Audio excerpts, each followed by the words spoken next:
15 minutos. ¿Sí? Luego Sí, mejor hacer el foro.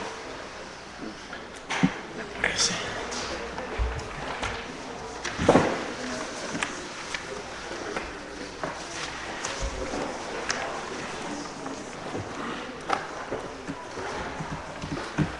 Profesor Betón.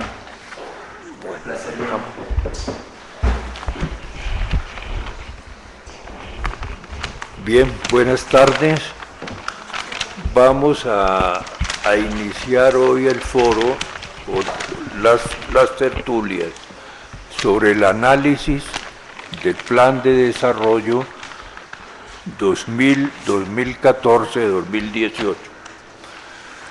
Y ustedes saben que ha tenido un proceso de discusión un poco, digamos, desconocido, ¿no? Y disperso, y realmente pues nos ha parecido fundamental que en este foro, del cual tenemos varios temas, el tema general del plan, primero, que es el que vamos a discutir hoy. El segundo tema es la transformación del campo, que vamos a hacerlo el martes 9 de junio. Y un gran tercer tema, que es una prioridad del plan, que es la educación. Para esta primera discusión, nos ha parecido fundamental que se haga una presentación del estudio que fue adelantado por un equipo de la Universidad Nacional, para poder tener una visión de conjunto sobre 4 temas fundamentales, que son regiones y descentralización, política social, política para el sector agrario, macroeconomía y sostenibilidad financiera.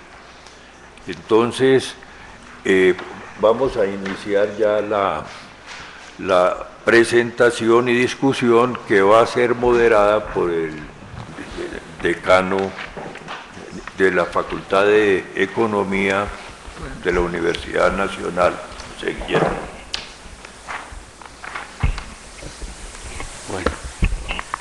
Bueno, un muy cordial saludo a todos los asistentes a esta tertulia foro del día de hoy. Primero que todo, permítanme agradecer la gentil invitación que nos ha hecho la Academia de Ciencias Económicas para presentar aquí y dialogar con ustedes sobre algunos de los argumentos que se han esbozado en este estudio que realizamos conjuntamente varios profesores de la facultad, con el ánimo, primero, de reflexionar, de pensar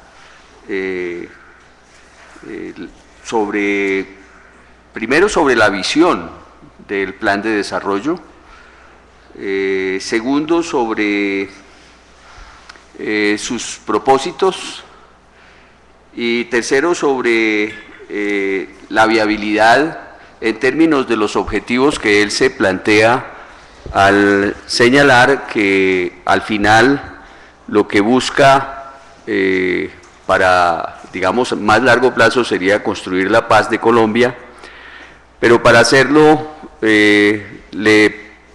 formalmente, miraremos ya en el análisis que se hace, plantea que eso se puede lograr, por un lado, con una mayor equidad. Sin embargo, es importante discutir qué visión hay de equidad en el plan, y por el otro lado, se plantea como un elemento fundamental para esa equidad a la educación, que es otro tema importante del plan, que, como ustedes observan, aquí está programado para el 16 de junio, el tema de la educación. Entonces, claro, como hemos sido un grupo relativamente numeroso de colegas que hemos trabajado en el tema, de común acuerdo, pensamos que era bueno centrar el análisis del día de hoy en 4 de los temas que se trabajan en este documento que ustedes pueden tener a disposición en la página web de la facultad. Esos temas son, primero, el relacionado con las regiones y la descentralización. El problema de cómo efectivamente la política puede o no ser eficaz en ese tema. El otro punto que es muy importante es el de la política social, sabiendo que en Colombia existen grandes desequilibrios a ese nivel, con grandes grupos de población en condiciones de fragilidad económica.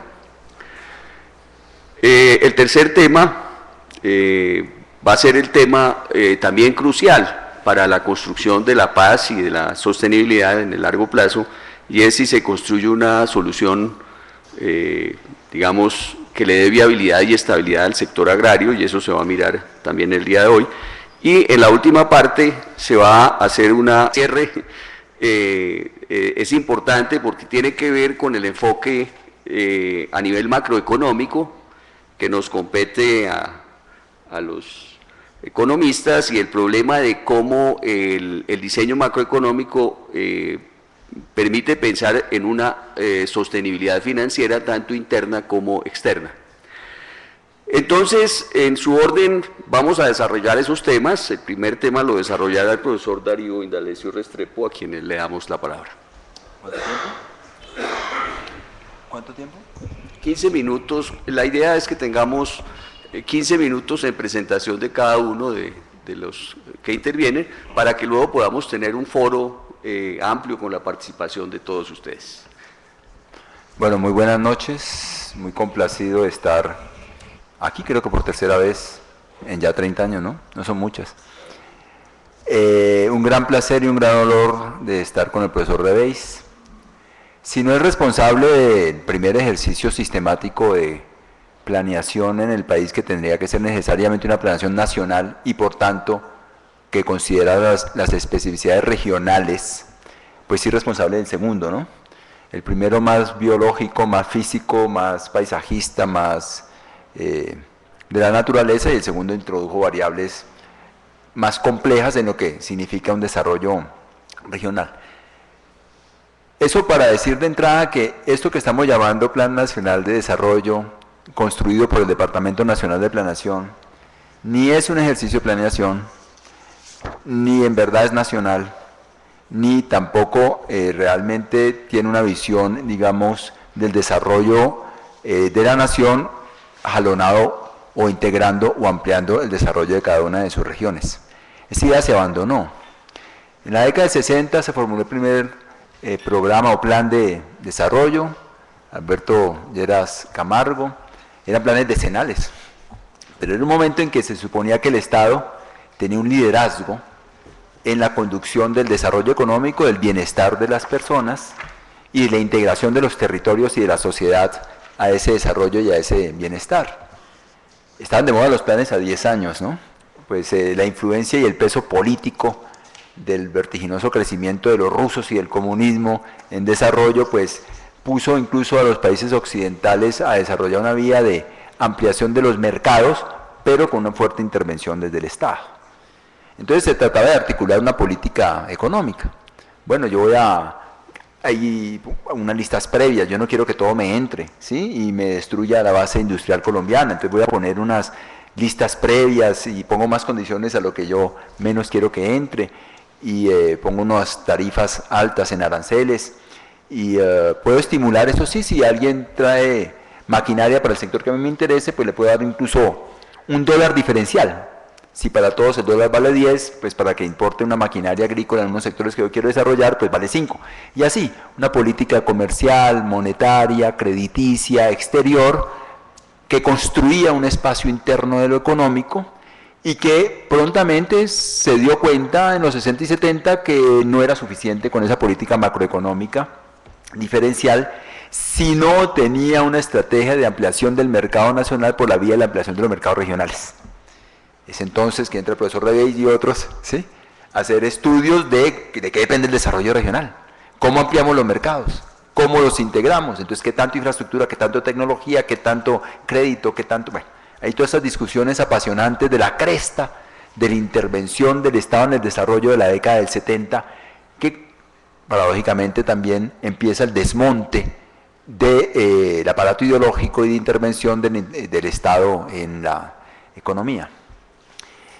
En el gobierno de César Gaviria, en el año 90-94, y papá del actual director del Departamento Nacional de Planeación, y lo digo porque no es una mera casualidad, es la característica de un régimen patrimonialista, en lo político, como lo es en lo económico. Es una persona que no tiene estudios, digamos, que lo acrediten de planificador, no ha publicado absolutamente nada sobre el asunto, pero está dirigiendo la planeación del país, porque ya no hay planeación en el país, digamos, ¿no? En el sentido de cómo voy a ampliar un mercado nacional, cómo voy a integrar un mercado nacional y cómo eso supone necesariamente estrategias diferenciales de desarrollo regional. Eso se acabó, ese discurso, pero todavía tenemos, digamos, el cadáver de lo que llamamos la planeación y el cadáver de lo que se llama el Departamento Nacional de Planeación. Esa era una primera idea, algo provocadora, pero hagámosle justicia a la historia, en quién estamos situados. Este ejercicio que se hace tiene una eficiencia simbólica y otra real. La eficiencia simbólica es articular, digamos, una tecnocracia que va a manejar una cierta direccionalidad del Estado, y entonces eso conforma un cierto cuerpo ideológico, programático, de esta, digamos, tecnopolítica en el manejo de los asuntos del Estado. Y también tiene un efecto, digamos, simbólico para ponernos a discutir a todas las clases sociales, a los gremios, a las academias, a las universidades, sobre la coherencia, incoherencia, las bases doctrinarias de ese plan, y hablamos demasiado sobre lo que quizá no tiene tanta importancia, la verdad. Fíjense que estamos en el Santos II, y el plan de Santos II ni siquiera evoca el plan de Santos I. Tenía 5 locomotoras, no hace el balance de qué tanto avanzaron las locomotoras y plantea otras estrategias y otras prioridades, siendo la continuidad de un programa y de una élite y de una, pues eso nos dice de la poca importancia real que tuvo el Plan 1 en explicar exactamente las políticas que hizo el gasto público. Importancia real y no solo simbólica. La importancia real es sacar un paquete de reformas legislativas, ¿sí?, que afectan más de 12 sectores, fast track, o sea, por vía rápida, una sola ley que ya dice esto se volvió ley, digamos, ley de leyes que va a condicionar reformas en 10 sectores. ¿Y con qué orientación? Orientación conocida, ¿no? Orientación de seguir incrementando la internacionalización de los espacios interiores, ¿sí? Seguir justificando el traslado de bienes públicos hacia el sector privado, en educación, en ciencia y tecnología, seguir justificando la intermediación financiera en la vivienda, en la minería, en la educación, en la salud, y seguir concentrando un fuerte poder en el centro sobre las regiones, que se manifiesta en varios de los proyectos de ley que contiene la macroley del plan. O sea, no le gustó a nada al gobierno nacional que no hubiera colaboración suficiente del alcalde Petro en los programas de vivienda, entonces ahora el plan dice, pues el gobierno nacional puede tener sus propios planes de vivienda y se pasa por encima de la autoridad local.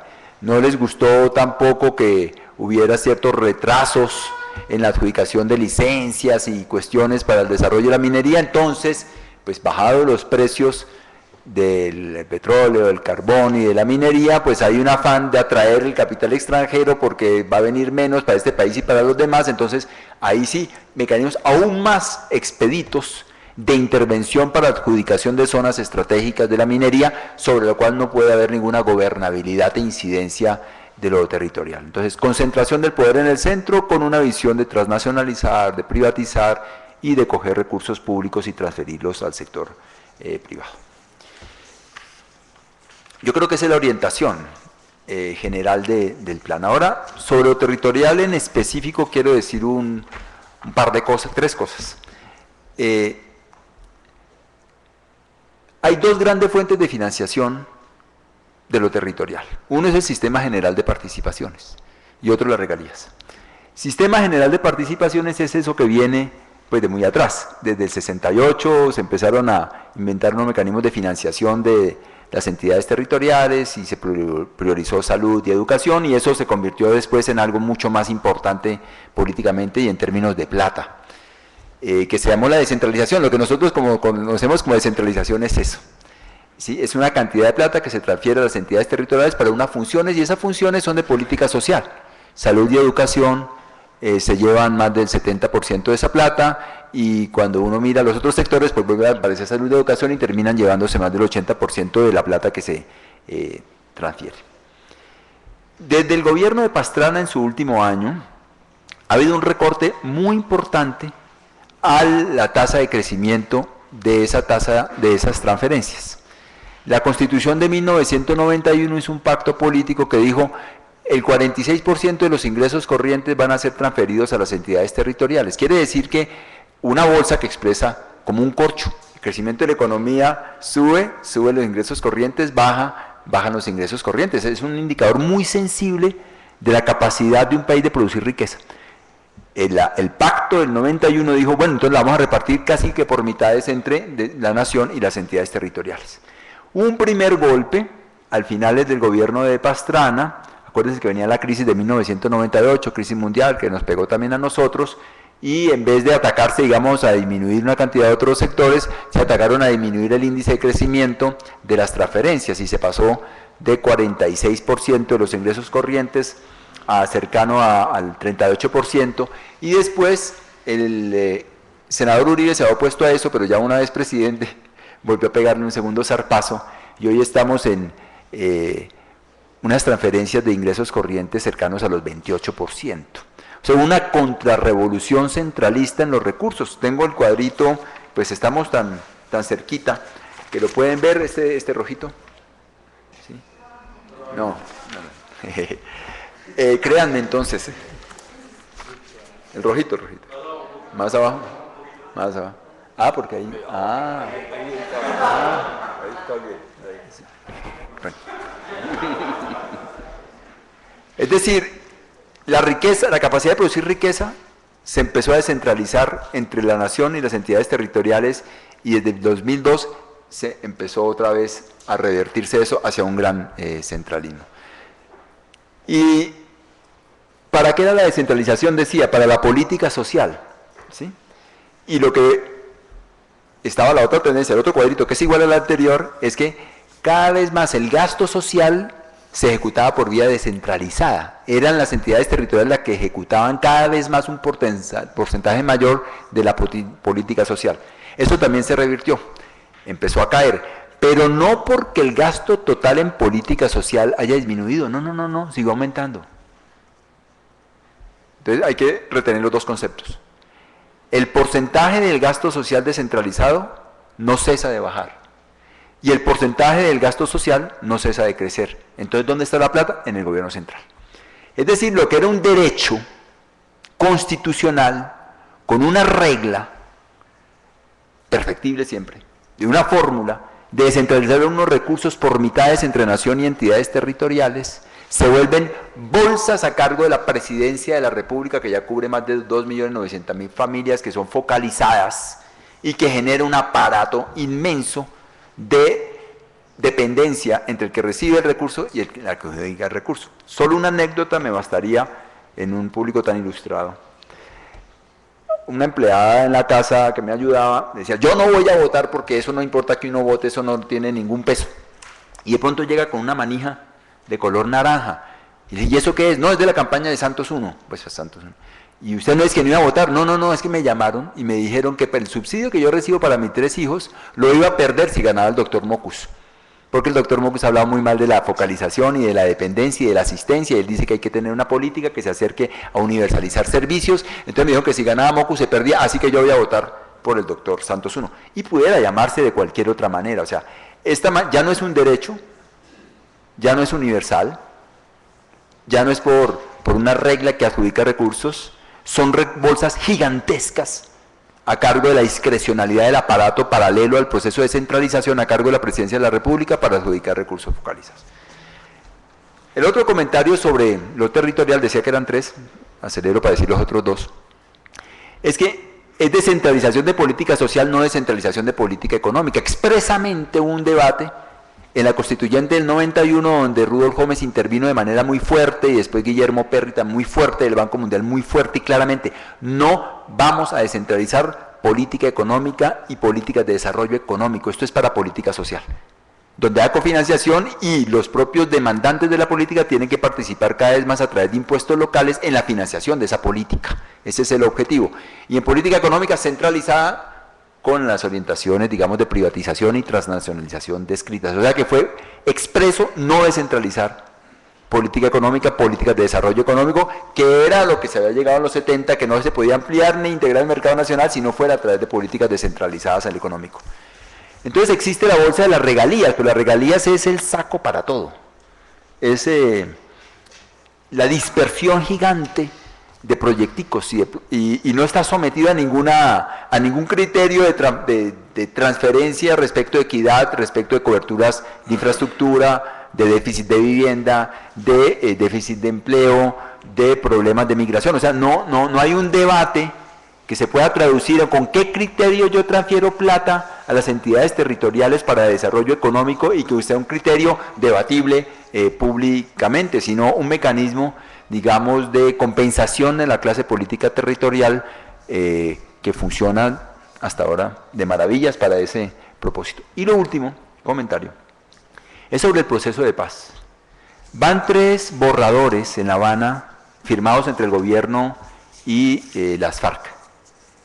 No me he puesto a contar, pero hay más de una docena de veces donde se dice que la paz o el posconflicto tiene que tener un enfoque territorial y diferencial. Porque las realidades territoriales son diferenciales, porque las poblaciones son diferenciales. Está plagado de eso. Sin embargo, 2 cositas. En ningún lugar, o solo 1 o 2 veces, se menciona la palabra municipios o departamentos. Lo que se menciona es una responsabilidad del orden central con comunidades. Eso es centralismo, eso no es descentralización. Eso es el paroxismo del no reconocimiento del desarrollo territorial en lo económico y del desarrollo de la construcción de instituciones territoriales en lo administrativo y en lo político para tener una relación directa centro-periferia en la adjudicación de una cantidad de recursos. Y el otro comentario respecto de La Habana, y el último, es que nada de lo que está en el Plan Nacional de Desarrollo, en la propuesta, evoca los borradores de La Habana. Por una razón, y es que es una encrucijada. Como se dice que hasta que todo no está acordado, nada está acordado. Y como una buena fracción de los que están muy temerosos con los acuerdos de La Habana o con las negociaciones de La Habana dicen, no se puede gobernar presionado por los fusiles, y si usted de una u otra manera accede a empezar a implementar lo que dicen los acuerdos de La Habana, dicen, la FARC ya está gobernando, ¿para qué va a dejar las armas? Entonces el gobierno está en un apretón insoportable porque no ejecuta lo que está firmando, a pesar de que diga que eso lo tendría que hacer de todas maneras el Estado, así hubiera o no acuerdos de La Habana. Porque ¿qué es? Es una docena de programas para adjudicar tierras, crédito, semillas, ciencia y tecnología, programas extensivos en salud, en educación, en subsidio, apoyo a microempresas, apoyo a empresas asociativas, apoyo a los espacios territoriales económicos ligados con una mención de que esos espacios económicos territoriales donde cunde la guerra tienen un tejido de organizaciones sociales que son las que cumplen funciones de representación y posiblemente de Estado, porque allá no hay Estado. Entonces hay vaporosamente un reconocimiento en los negociadores que el posconflicto tiene que tener estrategias diferenciales de desarrollo territorial. El plan de desarrollo no tiene ninguna, ni siquiera para la educación. Yo sé que será un tema posterior a tratar con profundidad, pero dice, la educación nos conduce a la paz y a la equidad, y sin embargo, en el plan no hay una estrategia de descentralizar y de regionalizar la educación para llegar a, digamos, disminuir los diferenciales en calidad y coberturas. O sea, sobre el tema central del plan, que es la educación, no hay una estrategia regional. Como no la hay, pues en los otros Adjudicación de tierras. Tenemos un Gini hiperalto en concentración de tierras y no hay un plan de cómo descentralizo el acceso a la apropiación o propiedad de las tierras, ni del crédito, ¿no es cierto?, ni de los ingresos, y sin embargo dice que tiene un enfoque territorial La Paz. O sea, se evoca por los negociadores unos principios que conducirían a el renacer de estrategias diferenciadas de desarrollo regional, pero el plan es absolutamente centralista, sectorial y totalmente antinacional y antiestrategias de desarrollo regional. Perdón por los 2 minuticos de más. Muy bien, creo que vamos en el itinerario previsto. Yo no termino de acostumbrarme al protocolo. Omití presentar al profesor Darío, lo voy a presentar ahora.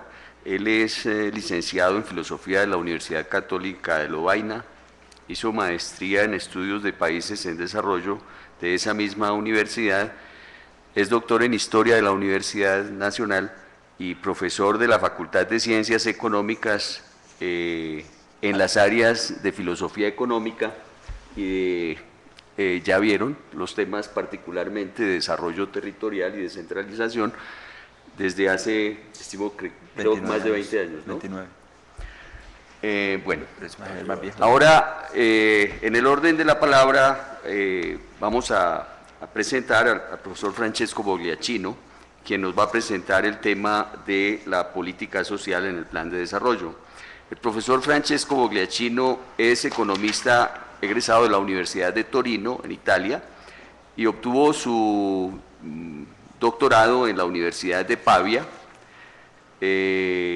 Pues ha sido profesor en Colombia, en la Universidad de Afid, desde hace ya casi un año es profesor de la Universidad Nacional de Colombia, en nuestra facultad, y el profesor Bogliacchino se especializa de manera particular en economía experimental, pero relacionada no con, pues digamos, relacionada mejor con los problemas de la desigualdad y otros temas relacionados con el mercado de trabajo y el desarrollo. Entonces le damos la palabra al profesor Bogliacchino. Sí. Bueno, primero que todo, muchas gracias por la invitación. Para mí efectivamente es la primera vez. Voy a empezar por donde siempre empecé, en el sentido de que he sido entrevistado varias veces por la prensa relacionado con este documento que elaboramos en la universidad y siempre empiezo con una dificultad de fondo, que es uno lee el Plan Nacional de Desarrollo y donde se declara que los pilares básicos son paz, equidad y educación, y obviamente nadie está en contra de paz, equidad y educación. Entonces es como decir, estamos con los buenos en contra de los malos, y esto, digamos, es patrimonio de todo el mundo. Pero hay un tema fundamental a la hora de la discusión que hay que tener presente, es decir, dentro del Plan Nacional de Desarrollo se incluye unas bases, y estas bases se consideran a partir del artículo 1, creo, como integrante del Plan Nacional de Desarrollo, pero hay el verdadero plan es el articulado de 268 artículos, y si uno va a ver el texto, efectivamente ahí el problema es que hay un problema de cómo ha sido definido, que va en conflicto con lo que debería ser un plan. Hay artículos que hablan de, obviamente, el diseño internacional afrodescendiente, de los juegos de azar, del sistema estadístico nacional, las rutas sociales de Satena, la política pública de defensa de los derechos de los animales y cosas de este tipo. Entonces, es difícil cuando uno se acerca al texto del articulado verdaderamente ver alguna forma de respeto hacia las directrices generales. Pero también en esas directrices generales hay problemas que yo creo deberían ser discutidos porque van a afectar el futuro de este país en los próximos años. Primero que todo, el tema de la equidad. Se habla de equidad y no de desigualdad, y yo creo que no es casual, porque la desigualdad todos sabemos qué es, la equidad podemos estar a discutir toda la vida.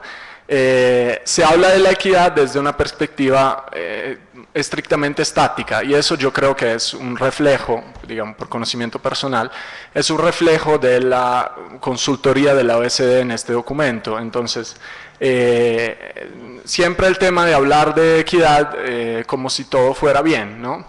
Y el problema, y hablará el profesor Misalla un poco al final, es que hay que hablar desde una perspectiva dinámica, teniendo en cuenta de cuál es la senda de desarrollo del país. En particular me refiero a que si no tenemos en cuenta lo que vaya a pasar, siempre y cuando la estabilidad financiera no sea garantizada, los efectos sobre la desigualdad van a ser devastadores, porque sabemos por 30 años y más de experiencia que a frente de problemas de sostenibilidad de los países, las primeras cosas que se hacen son las políticas de deflación interna, y esas políticas tienen un efecto muy fuerte sobre la desigualdad.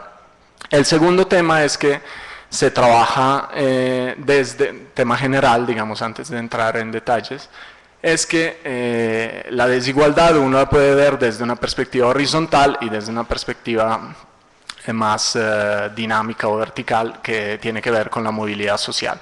Y el plan hace un gran llamado al tema de cambiar las condiciones de movilidad social en Colombia, pero lo hace desde una perspectiva estrictamente limitada al tema de educación, y esto es no reconocer los problemas que tiene el país, y en el sentido de que el problema de movilidad social en Colombia tiene una serie de determinantes estructurales que no son abordadas. El enfoque en general de política social es un enfoque muy de emprendimiento, entonces de responsabilización individual de las causas de los problemas, y eso es un llamado a no tomarse responsabilidad, yo creo, en muchos casos. Y la última consideración general, y eso me permite entrar un poquito en detalle, es que si, pues como el profesor Restrepo hizo una provocación, yo también hago una provocación, y uno tiene la impresión, leyendo las bases, que estamos hablando de Suiza, ¿ok? Entonces a Tulcán debería poner o sea, de acuerdo a la tecnocracia de este país, de verdad, en Tulcán uno debería poner un cartel o bienvenido a Suiza.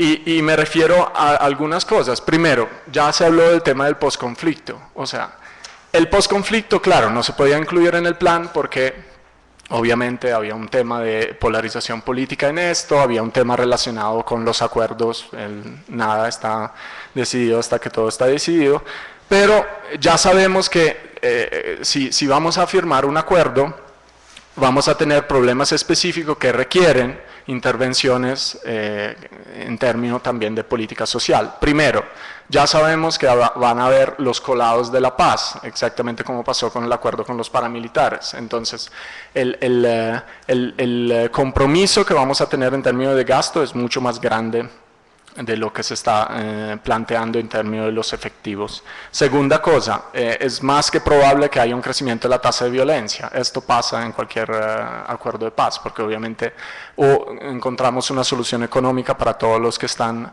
ahí, o evidentemente hay que, digamos, muchos entrarán en la delincuencia común.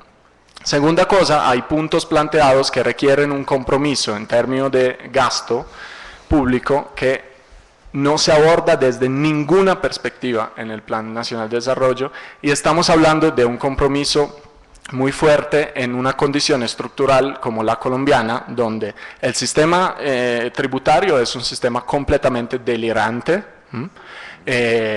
tiene un recaudo fiscal de impuestos directos que es menos del 1% del PIB, o sea, bajo desde cualquier perspectiva, y obviamente en una situación de riesgo externo que impone, como de hecho ya fue adoptada una regla de política fiscal interna. Entonces, esto es el primer elemento de esta Suiza que nos están describiendo. El segundo punto es, si vamos a ver los números relacionados, o sea, en concreto, nos estamos olvidando una cosa fundamental, o sea, este es un país que tiene 7 millones de víctimas, ¿ok? Los fondos para el goce de derechos es menos del 1% del PIB en 4 años, o sea, de estos 7 millones de víctimas, para darle un ejemplo, en ningún acuerdo de paz, o sea, de conflicto, hubo una cantidad de víctimas tan grande, o sea, los acuerdos más parecidos, donde se determinaron políticas más parecidas al caso colombiano, el monto de víctimas que fueron efectivamente apoyadas de alguna forma por el Estado es alrededor del 1% de la población. Háganse la cuenta de cuánto es 7 millones sobre el total colombiano. Segunda cosa, ni siquiera sabemos exactamente cuántas tienen que recibir la tierra por la ley de restitución. De acuerdo a los cálculos que yo he visto publicados en Foco Económico, estamos hablando de un gasto alrededor del 13% del PIB. El 13% del PIB es el total del gasto en política social en Colombia. Entonces hay que financiarla. Segunda cosa, transformación del campo, ¿ok? O sea, en el rubro de transformación del campo se habla de cerrar la brecha rural con 1 billón de pesos. Okay. Alternativa para el empleo, 0.01% del PIB en 4 años, ¿ok? Y dejen sobrados. Entonces, hay un problema, yo creo, de realismo, de los objetivos planteados y de lo que se puede hacer en términos de cubrirlo, teniendo en cuenta, repito, de que el margen es muy restringido porque depende típicamente de lo que va a pasar con el precio del petróleo por las cuestiones tributarias y externas que estaba mencionando antes. Ahora, en términos de política, digamos, para la equidad, lo que sí se ha logrado obviamente es una mayor inclusión, porque el país ha tenido crecimiento económico, inclusión laboral me refiero, y obviamente algo se ha obtenido a través de las políticas de subsidio focalizado y en particular el tema de familias en acción. Dentro del articulado, efectivamente, tanto de las bases como del articulado, esa es la estrategia que se plantea a largo plazo. El tema es que, si bien Familias en Acción ha tenido un impacto importante, porque ha permitido, obviamente, resolver problemas relacionados con, por ejemplo, la educación de los niños en condiciones de pobreza, estamos hablando de un subsidio que también tiene ese aspecto de la, entre comillas, manipulación política, o sea que sirve también para manejar votos, pero que evidentemente nunca se va a autosustentar en el largo plazo. Lo que sí no se ha logrado, es que, si miramos los datos, no se ha reducido de manera significativa la desigualdad laboral y en particular, digamos, el diferencial entre el ingreso promedio entre los que trabajan en la informalidad y los que trabajan en el mercado formal sigue siendo grandísimo. Entonces, sin una inclusión desde la informalidad hacia la formalidad, efectivamente no podemos pensar de reducir la desigualdad en el país. Segunda cosa, obviamente no se aborda el tema de la tributación, no hay un rebalanceo entre capital y trabajo. Todas las políticas externas, y sobre esto hablará Marco Misaglia, obviamente son políticas que favorecen el capital, y el tema que el capital es más concentrado del trabajo, entonces si sube la cuota del capital, obviamente sube la desigualdad. No se aborda el tema de la estabilidad, y entonces a largo plazo obviamente hay que tener en cuenta de que es suficiente un episodio de inestabilidad financiera para tener como consecuencia cancelar los progresos de los últimos años. No se habla en ningún lado de segregación, por ejemplo, ¿okay? Una de las fuentes de la desigualdad también es la segregación social. Y no hay una manera de plantear un superamiento, digamos, del targeting en las políticas sociales. Las últimas dos cosas. En tema de movilidad social, Ahora, el entorno familiar en Colombia es fundamental para explicar el éxito, tanto en términos escolar como en el mercado del trabajo. El entorno estadísticamente explica casi un cuarto de los resultados, entonces pensar de abordarlo desde una perspectiva puramente individual es muy peligroso.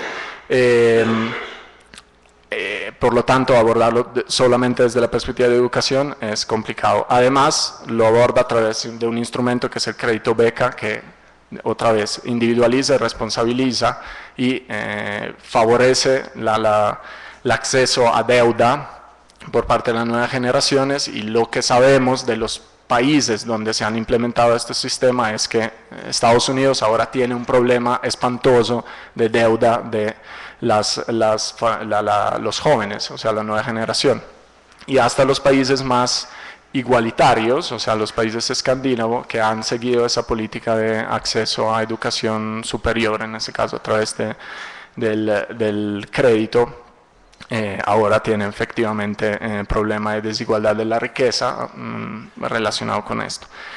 Y finalmente, la última cosa, es también el tema de la emprenditorialidad, o sea, pensar de que toda la solución sea de favorecer de alguna manera el emprendimiento por parte de los pobres, es otra manera de individualizar las responsabilidades y no enfrentar las temáticas estructurales que están dentro de la distribución del ingreso en este país. Muchas gracias.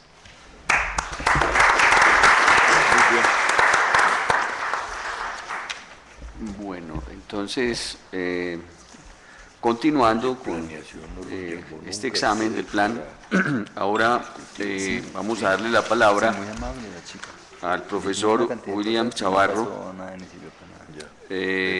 William Chavarro es egresado economista de la Universidad Nacional de Colombia,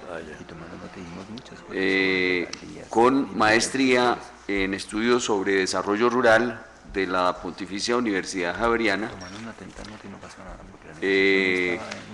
Se ha dedicado, debo decirlo, y por eso guardamos un altísimo respeto por él, en su trabajo de forma muy cuidadosa al estudio de los problemas agrarios del país, y ustedes observarán en su exposición esa problemática. Entonces, William, por favor.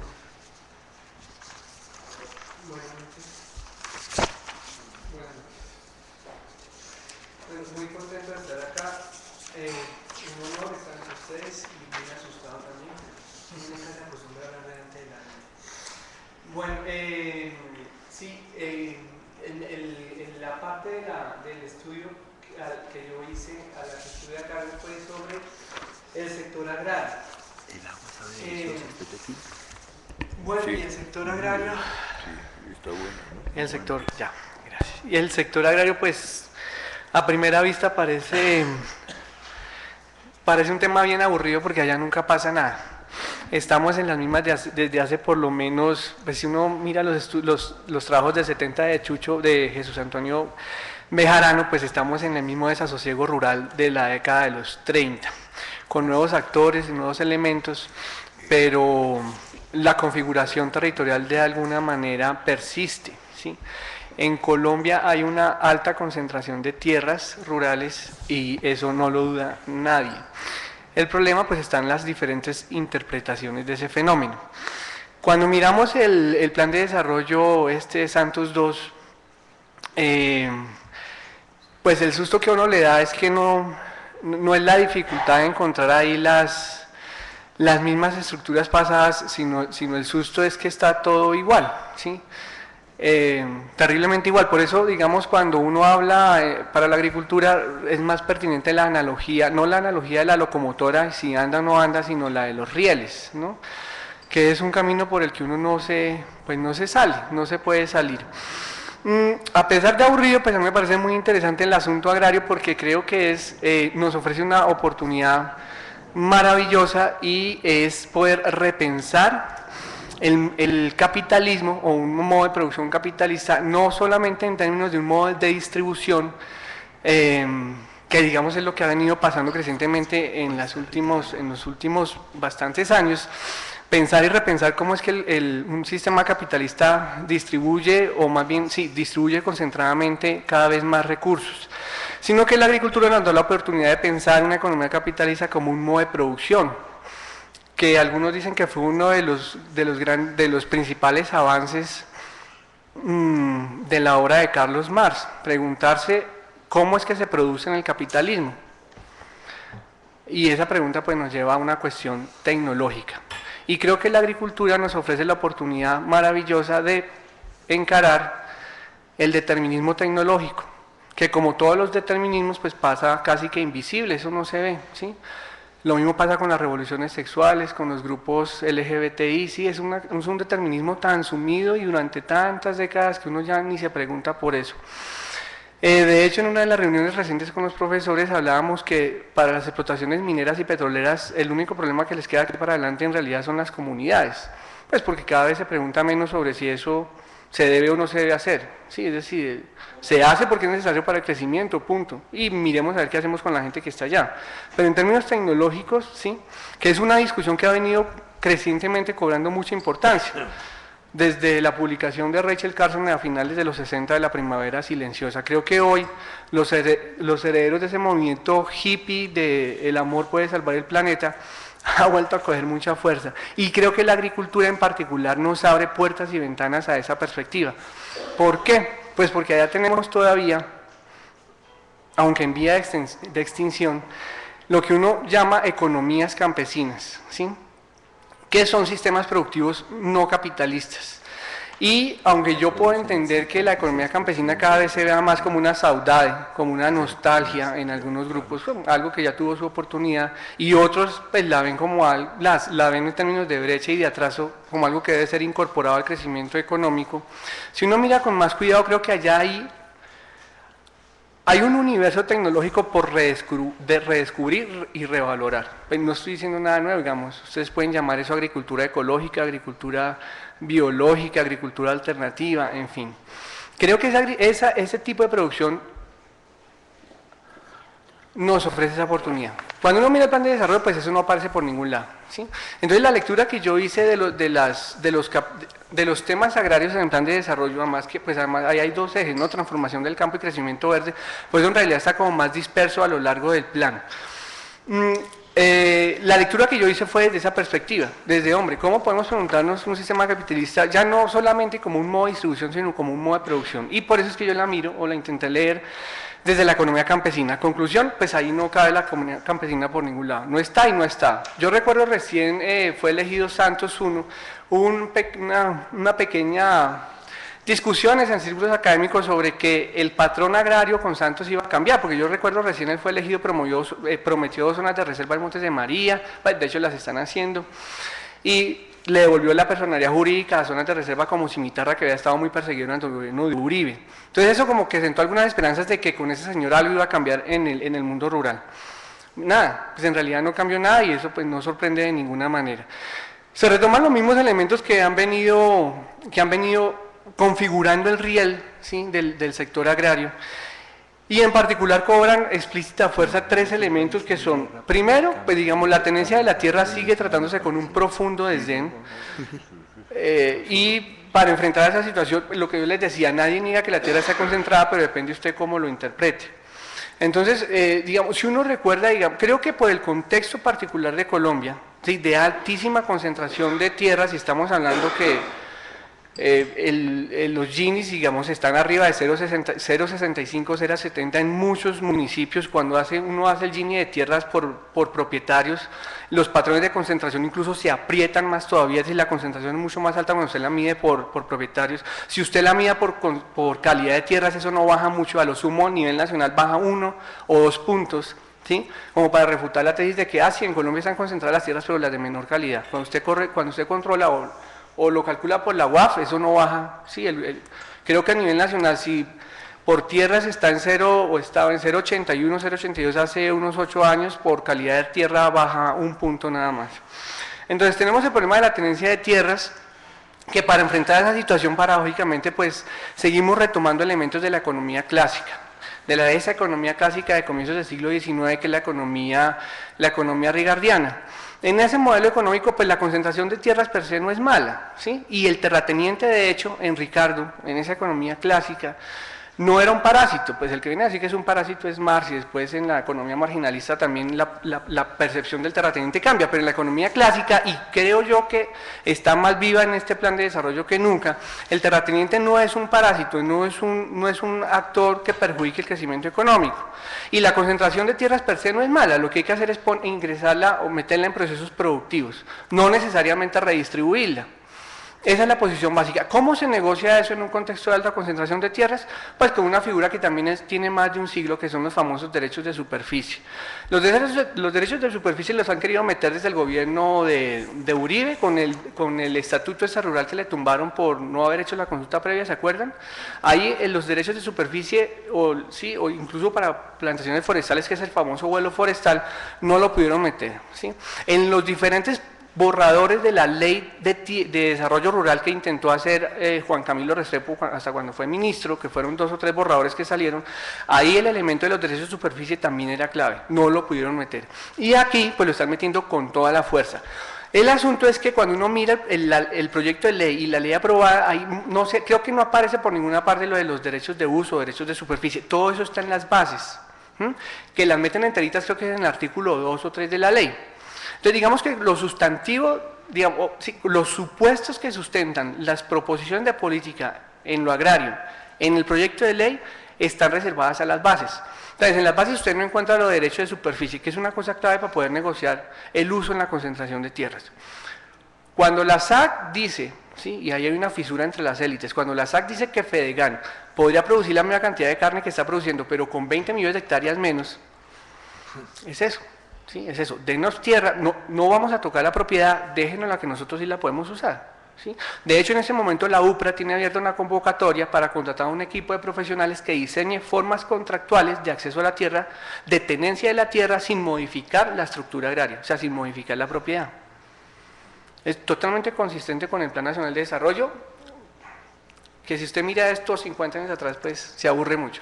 Entonces, el asunto es que esos derechos de superficie se pueden aplicar sobre áreas, sobre la frontera interna, que está altamente concentrada, se puede aplicar sobre las nuevas fronteras en la altillanura, ¿sí? Y se puede aplicar sobre tierras fiscales o baldíos. En ese sentido también lo que uno encuentra en el proyecto de ley es que se modifica el régimen de baldíos, y yo me imagino que la Comisión Colombiana de Juristas ya está demandando eso, modifica el régimen de baldíos en 2 sentidos, cambia el destinatario natural de los baldíos, que son los campesinos, y segundo, concentra en el gobierno central los criterios para decidir a quién se le asignan esos baldíos, y los baldíos que adopten condición de adjudicables, es decir, todas las que van a salir de la ley segunda de reserva forestal. 1, 2, el enfoque territorial. Una de las principales fortalezas del DRI de los 60, 70 y parte de los 80 era que el protagonista para salir de la pobreza en las áreas rurales era la agricultura, pero su principal fortaleza se convirtió en su debilidad, porque nunca pudo hacer nada. Absalón Machado cuenta la historia, pero en términos sencillos el enfoque territorial viene a reemplazar el DRI en ese sentido fundamental, en que en el enfoque territorial ya la única salida de la pobreza no es la agricultura, y por lo tanto tampoco es el agricultor. El enfoque territorial lo que ofrece es, para las áreas rurales, un rediseño de la política de generación de ingresos monetarios, incluyendo actividades rurales no agrícolas. En eso es fundamental, para abrir paso a la agroindustria, ¿sí? Para flexibilizar las nóminas, poder reubicar la gente. El enfoque territorial en últimas no es como el plan nacional la llama, pasar de pobres a productores, sino es una reorganización territorial del espacio y del trabajo para poder ubicar la gente que en la agricultura definitivamente no cabe. ¿Y por qué no cabe? Pues por el patrón, pues por cómo se produce en el capitalismo, ¿sí? Que es el mismo patrón tecnológico estamos construyéndolo hace 5 siglos, ¿sí? A medida que el ingreso de un país crece, la agricultura es menos importante en términos relativos en empleo y en PIB.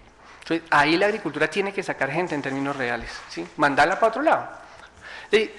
No podemos seguir, no hay un lugar para la economía campesina que es intensiva de trabajo si no cambiamos o no nos cuestionamos primero ese patrón tecnológico fundamental, como se piensa el crecimiento económico. Y ya para terminar, las bases, listo, la economía campesina ya lo dije, entonces digamos es una oportunidad de repensar la manera de producir, de generar empleo, de preguntarnos por la salud del planeta y la salud de los trabajadores y los habitantes del campo por fuera de la lógica o de la tecnología campesina. Muchas gracias.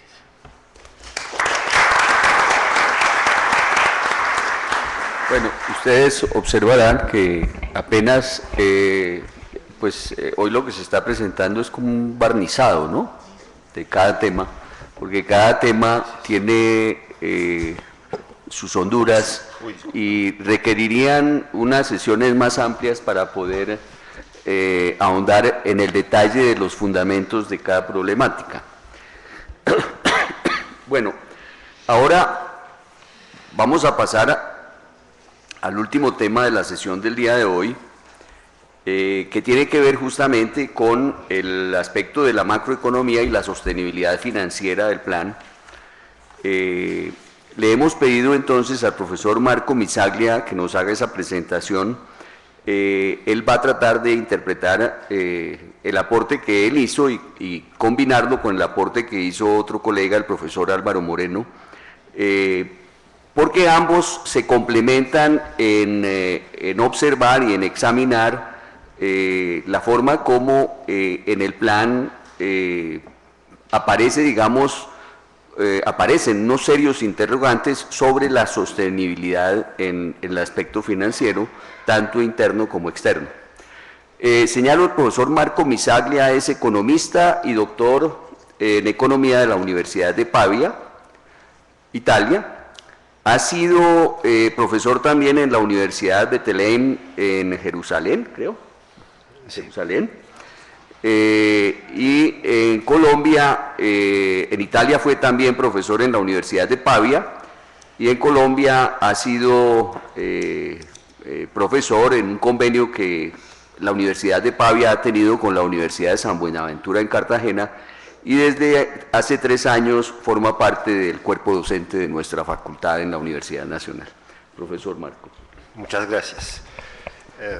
Buenas noches a todas y todos. Quiero primero que todo agradecer a la Academia por la invitación, agradecerle también al señor decano que nos dio la oportunidad, digamos, juntos con los demás colegas de desarrollar esta reflexión sobre el plan de desarrollo y el futuro de Colombia, digamos. Antes de entrar en los detalles de mi presentación, quiero aclarar que yo voy a hablar, digamos, de las bases del plan, no voy a hablar del articulado. Y como lo subrayaba el profesor Bogliacino, hay muchas diferencias entre los dos documentos. Hablando, digamos, con colegas, amigos, etcétera, muchos dicen, bueno, las bases no tienen mucha importancia porque de hecho lo que importa es el articulado. La verdad es que yo no comparto esta visión, en el sentido que sí, el articulado, digamos, obviamente tiene la obligación de la ley, revela lo que segundo la ley un gobierno debería hacer en los próximos años. Sin embargo, las bases revelan algo aún más importante, o sea, revelan la cultura de un gobierno. Y por eso le doy por lo menos la misma importancia a las bases que al articulado. Las bases revelan la cultura, el marco analítico con el que un gobierno piensa la economía, piensa la sociedad. Entonces, hay que darle, creo yo, mucha importancia. Bueno, yo voy a hablar de temas macroeconómicos y entro de una vez, digamos, en el corazón de las previsiones del plan de desarrollo. De acuerdo a las bases del plan de desarrollo, en los próximos 4 años, el Gini pasaría de 53.9 a 52.2%, entonces va a mejorar de acuerdo a esos números la distribución personal del ingreso. La pobreza se reduciría de acuerdo a las bases de 29.3 a 25%. La tasa de desempleo pasaría de 9.8 a 8%. Y para terminar, la tasa de informalidad pasaría de 45.6 a 41.8%. Esas cifras, digamos, que son las cifras oficiales de las bases del plan de desarrollo, nos dicen que, de acuerdo a ese plan, el crecimiento de Colombia va a ser un crecimiento inclusivo, con una reducción del Gini, una reducción de la pobreza, del desempleo y de la informalidad, que son los elementos cruciales, digamos, con los que uno puede definir lo que es un crecimiento inclusivo. Bueno, ojalá tengan la razón, obviamente yo sería súper feliz de que esas previsiones se puedan realizar. Sin embargo, tenemos muchas dudas y intento argumentar, digamos, esas dudas. Y como lo estaba subrayando el decano, intento argumentarlo utilizando el trabajo que desarrollé yo, sin embargo, también el trabajo que desarrolló el profesor Álvaro Moreno. Bueno, empezamos hablando de la distribución del ingreso, esa previsión sobre la baja del Gini. Como ustedes saben mejor que yo, el Gini es un índice de la distribución personal del ingreso. Y lo que, digamos, no se habla en las bases del plan es que la determinante fundamental, una de las determinantes fundamentales del Gini, de la distribución personal del ingreso, es la distribución funcional del ingreso. O sea, no la distribución entre personas y familias, sino la distribución entre funciones en el proceso productivo, entre capital y trabajo. De eso no se habla. Es algo bastante grave. Me dejan utilizar una metáfora que tomo, digamos, en préstamo de un grande intelectual italiano que era Norberto Bobbio. A Norberto Bobbio le gustaba decir: la democracia termina a la puerta de la fábrica. O sea, cuando uno entra en el lugar de producción, ¿no?, entonces termina la democracia, termina la regla una persona y un voto y empieza la regla $1 y un voto. Me dejan utilizar esa misma metáfora, digamos.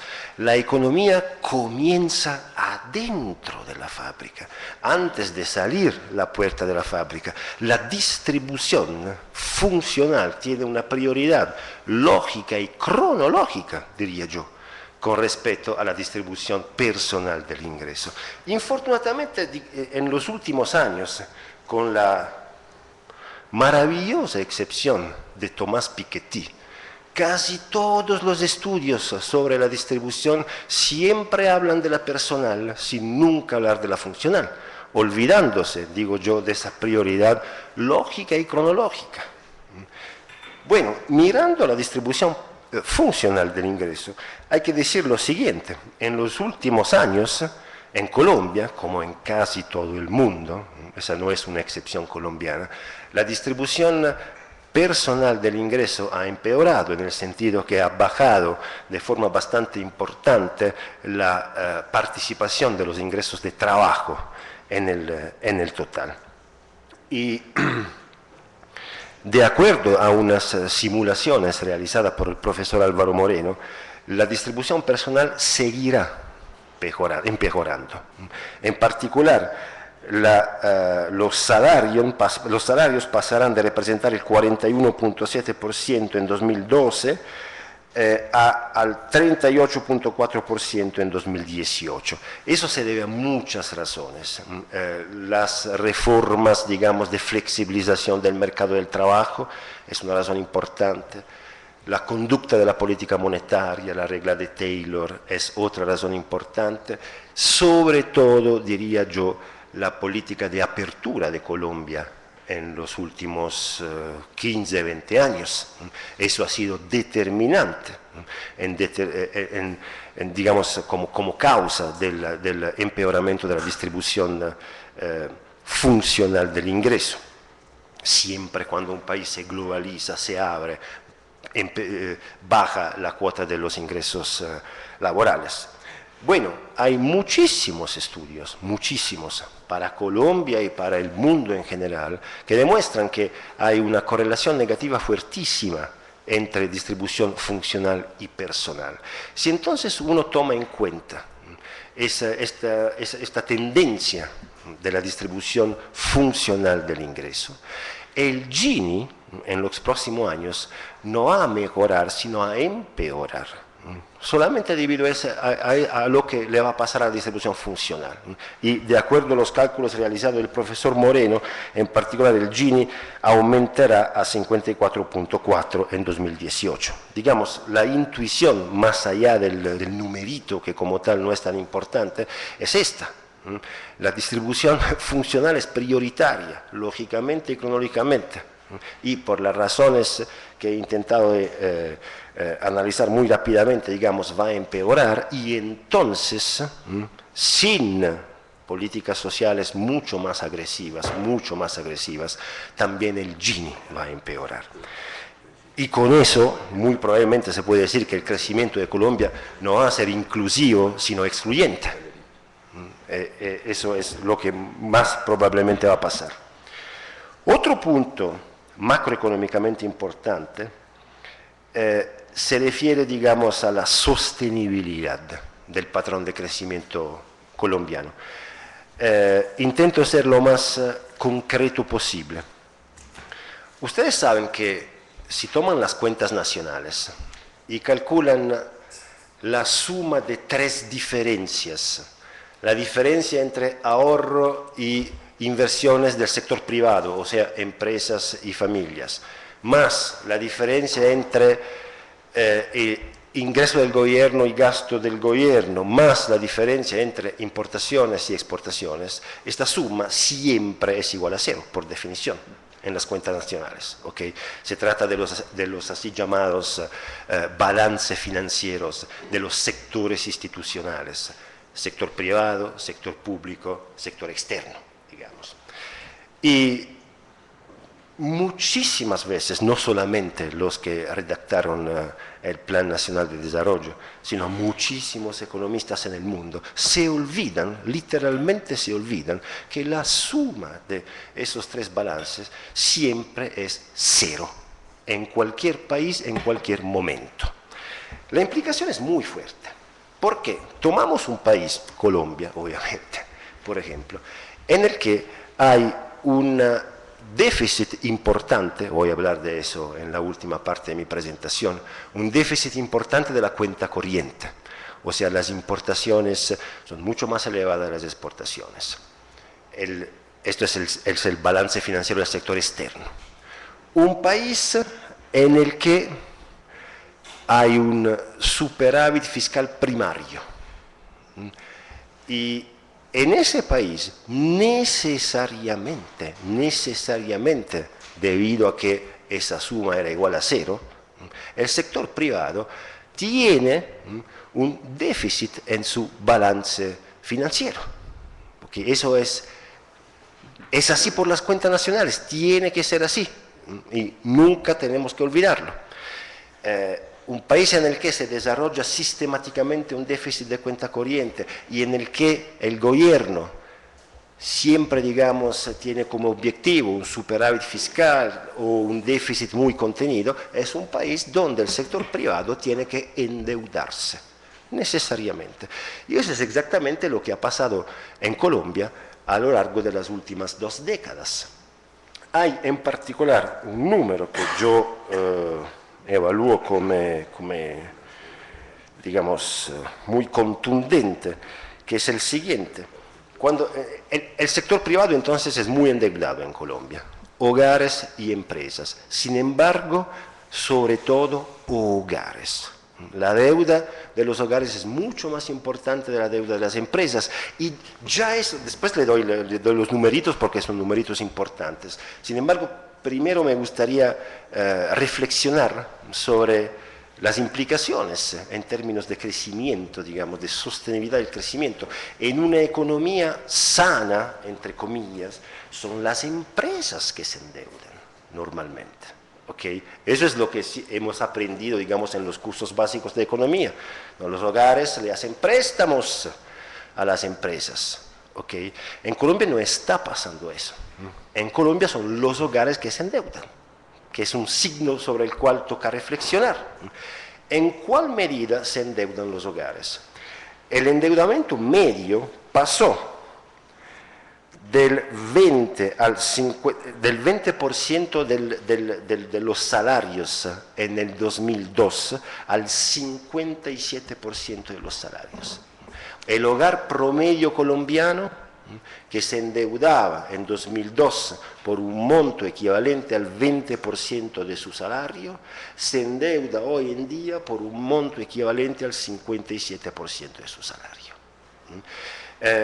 Se trata de numeritos, como lo dice bien en su contribución el profesor Álvaro Moreno, que tristemente recuerdan los numeritos pre-1999. Entonces hay que reflexionar sobre eso, hay que pensarlo muy bien. Un elemento crucial de esa contabilidad, digamos, de los balances financieros, es obviamente el balance financiero del sector externo.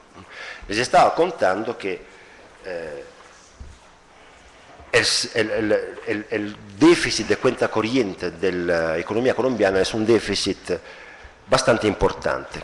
¿Cuánto y qué tendencias, como lo estaba subrayando muy bien el profesor Bogliacino, esas son cosas que toca mirar dinámicamente, toca mirar la evolución en el tiempo de esas variables.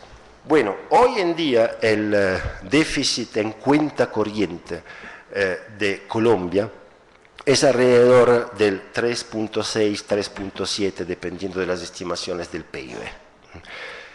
Como tal, no es una cifra preocupante, por dos razones, digamos, y los que redactaron el documento yo creo que tenían en la cabeza lo siguiente. Primero, si miramos a la historia de las crisis financieras, de las muchísimas crisis financieras en el mundo en los últimos 20, 25 años, una crisis financiera pasa cuando el déficit en cuenta corriente se encuentra alrededor del 7-8%. Entonces estamos tranquilos. En Colombia el déficit es el 3.6, 3.7. Estamos bastante lejos de este umbral del 7-8% que la historia nos dice es el umbral que determina una crisis financiera. La otra razón por la que no tenemos que preocuparnos, según la interpretación de los que redactaron las bases del plan, es que sí, hay un déficit en cuenta corriente, sin embargo, hay un superávit en cuenta capital que es más importante del déficit de cuenta corriente. El superávit en cuenta capital es más o menos el 4% del PIB, un poco más, entonces, del déficit de cuenta corriente. O sea, el mundo nos presta la plata con la que nosotros logramos financiar el déficit en cuenta corriente. Mejor dicho, el mundo indirectamente presta a los hogares colombianos, cuidados, porque son los hogares colombianos endeudados, ¿ok? El mundo indirectamente le está prestando plata a los hogares colombianos en una medida más que suficiente para que Colombia logre financiar su déficit en cuenta corriente. Entonces, no hay que preocuparse. Ese es un poco, y otra vez, ojalá tengan la razón. Ok, no, a mí no me gusta, digamos, esperar desastres o hacer previsiones, no, solamente estoy reflexionando a voz alta, digamos, compartiendo con ustedes unos puntos de vista. Sin embargo, de acuerdo a, esta vez, a mis cálculos, hay que preocuparse. ¿Por qué? Digamos, si me regalan 2 minutos, en 2 minutos voy a terminar. Básicamente por lo siguiente: de acuerdo a las previsiones oficiales del gobierno de Colombia y a lo que hay en las bases del plan de desarrollo, el déficit en cuenta corriente colombiano seguirá siendo alrededor del 3.7 hasta 4% del PIB de aquí hasta 2024. Eso de acuerdo a los números del gobierno. Okay. Sin embargo, otra vez el gobierno dice, no hay que preocuparnos porque a pesar de que este déficit sea persistente en el tiempo, hasta 2024, también el superávit de en cuenta de capital, digamos, seguirá siendo persistente. El mundo seguirá prestándonos o prestando a los hogares colombianos la plata necesaria. Esa es la previsión. Bueno, yo hice un calculito muy sencillo, un pequeño ejercicio econométrico, más bien diría un pequeño ejercicio de cuentas nacionales. Ni siquiera hay que incomodar la estadística refinada, más refinada, digamos así. ¿Qué es el siguiente? ¿Cuál tiene que ser la evolución de las exportaciones no petroleras colombianas para que las previsiones del gobierno se puedan realizar? ¿Okay? Tomando en cuenta distintos elementos, tomando en cuenta que el gobierno mismo dice que, por ejemplo, las entradas de capitales debidas a las inversiones extranjeras directas, las multinacionales, van a bajar, porque en ese momento, digamos, por el resto del mundo el sector minero energético es mucho menos interesante de lo que era hace 2, 3, 5 años. ¿Okay? Entonces, esa entrada de capital seguramente va a bajar. Entonces, tomando en cuenta esos distintos elementos y los números del gobierno, ¿cuánto tendrían que subir las exportaciones no petroleras colombianas para que se realicen las previsiones del gobierno?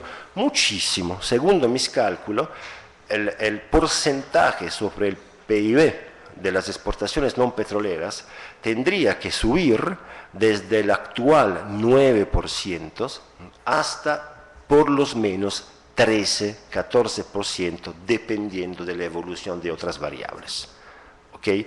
Y eso es un incremento, en mi opinión, impresionante. A más grande razón, tomando en cuenta que la participación de las exportaciones no petroleras en el total de las exportaciones durante la fase de apertura de Colombia ha bajado mucho, según los datos de las distintas cámaras de comercio, del Consejo Privado de Competitividad, de muchas entidades institucionales, digamos, aquí en Colombia. Entonces, a mí me parece que hay riesgos que esas deudas de los hogares, que son básicamente deudas hacia el exterior, por lo que acabo de decir, no sé hasta qué punto se puedan, digamos, sean sostenibles, ¿ok? Porque para que lo sean tocaría incrementar muchísimo las exportaciones no petroleras, y eso es algo básicamente improbable. Termino diciendo entonces lo siguiente: hay riesgos financieros macroeconómicos muy fuertes. Disculpen, abro una paréntesis importante. El déficit de cuenta corriente colombiano es 3.6, 3.7 del PIB. Sin embargo, si miran el déficit en los productos industriales, eso es 10-11% del PIB. Es altísimo.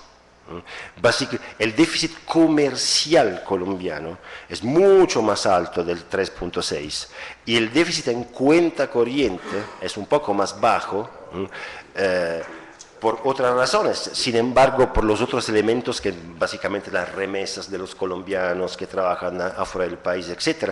Sin embargo, el déficit comercial, que es la verdadera medida de competitividad, es altísimo, y especialmente por los productos industriales hablamos del 10-11% del PIB. ¿Okay? Por eso creo yo hay riesgos macroeconómicos muy serios. Y normalmente los gobiernos en un mundo globalizado reaccionan a esos riesgos con políticas de deflación internas, con políticas de austeridad, con políticas estilo europeo, digamos, Europa en los últimos 10-15 años. Es un riesgo enorme.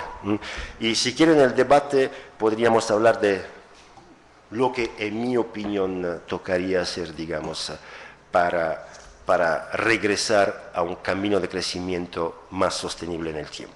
Gracias.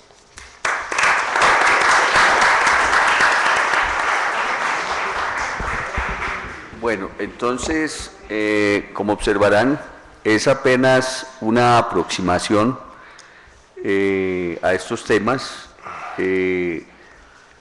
Ahora, quiero recordarles, de todas maneras, vamos a hacer una presentación un poco más exhaustiva de estos trabajos el miércoles de la próxima semana, en el auditorio principal de nuestra facultad, entre las 9 y las 12 o 1 de la tarde, para quienes quieran asistir.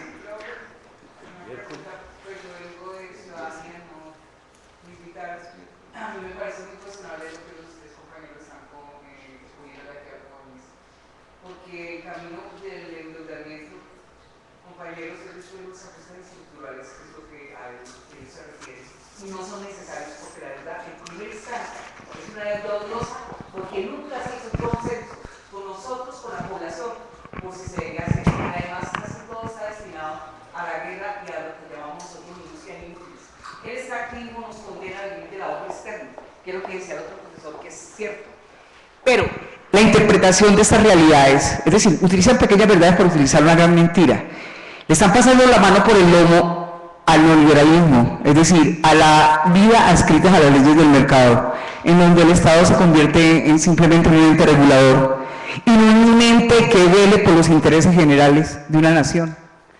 Solamente les dejo, compañeros y chicos y chicas, que en ustedes está el futuro, y en los colegas y los compañeros que están acá en la mesa, con mucho respeto me dirijo, pero profe, me parece muy cuestionable, y sobre todo también con las políticas agrarias. ¿Por qué? Porque los IDRES, etcétera, simplemente es a nivel de condenar al cooperativismo, entre comillas, al campesinado, para resultar en una especie de esclavitud cibernética. Porque la refeudalización global del territorio, es decir, la nueva distribución de los territorios en el planeta implica el desalojo de los campos y el hacinamiento en las ciudades, y a nivel sociológico por eso es el fenómeno del chavalismo. Le hacen a Mal Davis, nomás, que es profesor también en Chicago, en Estados Unidos, le hacen determinada gente para que ustedes caigan en cuenta de que si nos descuidamos, yo no quiero una Malasia aquí en Colombia, yo no quiero una africanización de la economía en América, ni mucho menos en mi país. Yo no quiero vivir en un desierto. Yo soy ambientalista crítica, parte de una economía política consexuada. ¿Con qué? Con los derechos fundamentales a futuro de las nuevas generaciones. Solo pensemos en eso, en qué le dejamos a la gente. Y no vamos a estatalizar la deuda, que estos señoritos se farrearon y con lo que tienen grandes capitales translatinos colombianos, privatizando la educación, pauperizando los contenidos, delimitando y condenando al profesorado y a los maestros, que con mucho respeto, gracias a ellos, ustedes han tenido legados, pero que hubiera sido mucho mejor si hubiéramos vivido de verdad una democracia, así de sencillo. Gracias.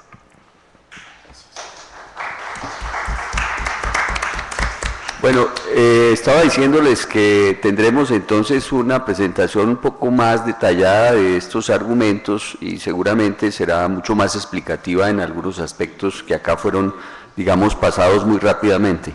Sin embargo, pues es importante conocer sus reacciones, sus preguntas a las distintas presentaciones, y para eso entonces le damos la palabra al público.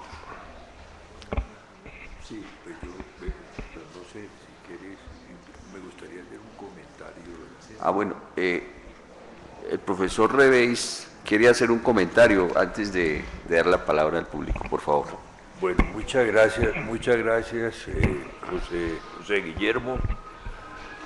Yo creo que el conjunto de las presentaciones ha sido realmente muy interesante, porque no solamente son presentaciones, digamos, parciales sobre un tema, sino que yo veo que hay puentes entre las diferentes presentaciones. Y quiero resaltar algunos temas pues, que me han llamado la atención, y además con base en eso plantear también algunos interrogantes. Entonces, sobre la presentación que Indalecio hizo, yo creo que hay un gran interés para registrar que lo que se está reversando es el proceso de descentralización. Y además que no hay una estrategia territorial de desarrollo, una estrategia nacional de ordenamiento territorial, sino hay una serie, centenas de proyectos en el territorio, pero que no están coordinados entre sí. Y el otro punto que Indalecio planteó, que me parece de gran interés, es que no hay una armonización con el proceso de paz de La Habana. Yo creo que Colombia tiene hoy 4 macrodecisiones fundamentales, pues que tiene que afrontar con seriedad y mirar cómo las integra. Primero, el plan de desarrollo. Segundo, el proceso de paz mismo. Tercero, el posconflicto. Y cuarto, una decisión que ha estado un poco latente, es si va a haber referéndum o una constituyente. Porque en el momento en que se haga una constituyente, quiere decir que hay otros temas que necesariamente surgen sobre la mesa, como qué hacer con el modelo de desarrollo, cómo reorientarlo, que en este momento no está en discusión. Entonces yo creo que hay un cambio internacional que requiere volver a analizar el modelo de desarrollo, pues como ha sido mencionado, ¿no? Bueno, el punto que yo quería resaltar del profesor Bogliasino, que me parece que ha hecho una presentación muy interesante, es que la política social está basada sobre responsabilidades individuales y apoyos individuales.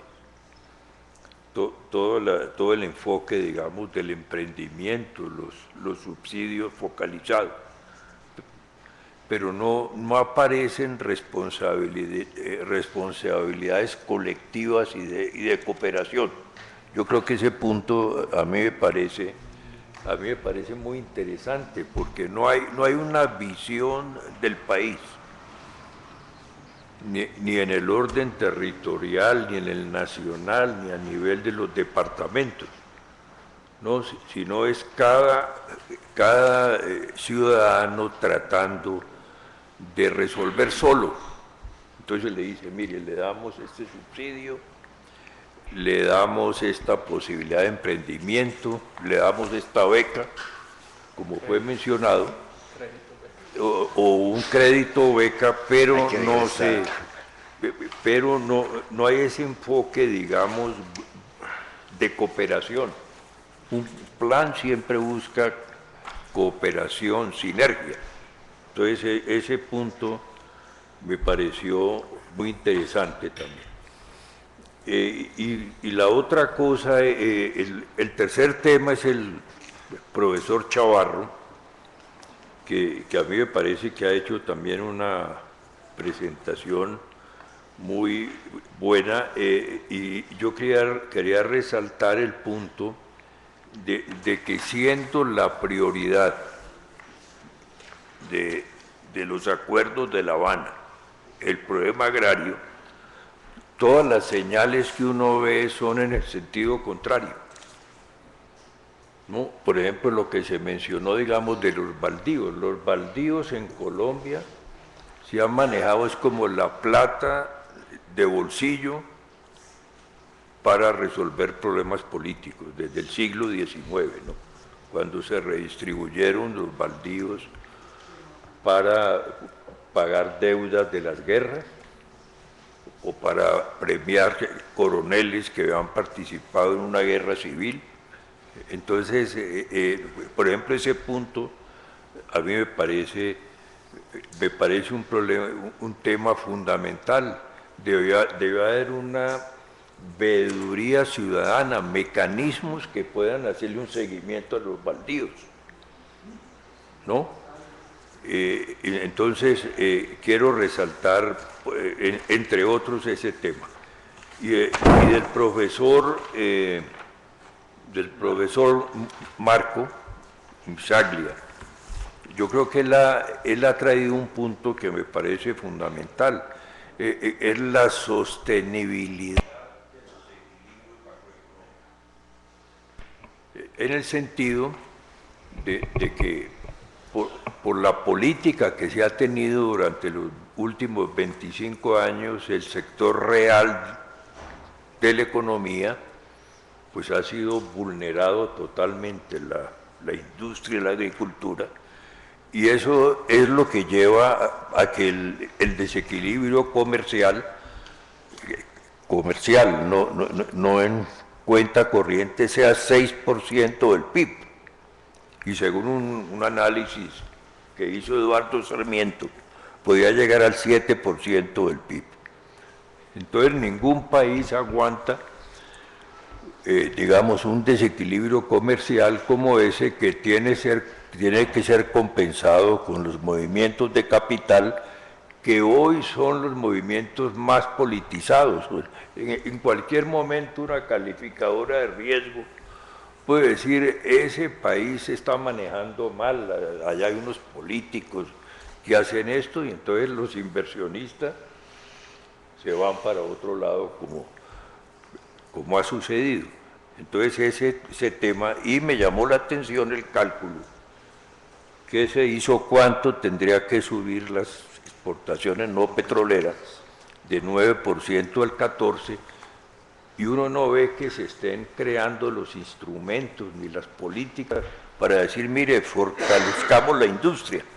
Yo estuve en una reunión hace 15 días del Fondo Monetario, donde presentó su outlook de 2015, y el fondo ya habla de política industrial, pero aquí nosotros no hablamos de política industrial. Hasta el fondo habla de eso. Ni de cómo hacerla. Entonces, pues hay que hacer. Entonces, en conclusión, yo quisiera dejar 3 puntos, digamos, de inquietud para que ustedes los miren. El primer punto, que a mí me parece fundamental, es que la bonanza se terminó, y hay expertos que dicen que el punto de equilibrio del petróleo va a ser $50, entonces hay que ver cuál es el impacto de eso. Y además de que tenemos un sistema tributario totalmente con unas tasas, digamos, de evasión fiscal gigantescas. Entonces el problema, en el fondo, tal vez no es poner más impuestos, sino que quienes no pagan impuestos paguen esos impuestos. La evasión del IVA, del impuesto a la renta, etcétera. Todo esto está estudiado y fue presentado en el informe de la OECD que aquí se mencionó muy bien. El segundo punto que a mí me parece clave, que hay que comenzar, y que ya lo habíamos comenzado a discutir, es que Colombia se volvió un país rentista. Colombia se volvió un país rentista. Si uno suma la renta del narcotráfico, el narcotráfico es una renta, porque son unos fondos que producen unas personas y que después entran y se irrigan, más la renta petrolera y minera, que se irriga a través del Sistema General de Regalías, y la renta de los colombianos en el exterior, o sea, las remesas, que es 3 veces el café. Recuerden ustedes que el café era el producto más importante hasta los años 80. Bueno, esas remesas hoy están sumando entre 2,5 y 3 veces lo que entra. Entonces Colombia se volvió rentista. Entonces va a tener que regresar a un modelo en que decir, no, es que ya no somos rentistas, sino tenemos que producir otras cosas dentro del campo de la industria y de la agricultura.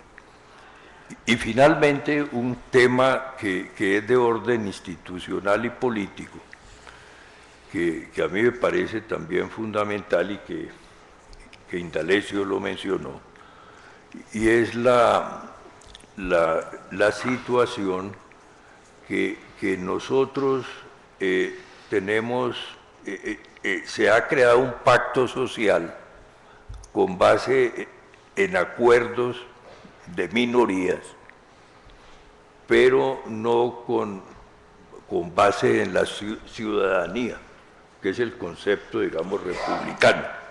Entonces, hay una cantidad de personas que reciben, digamos, subsidios.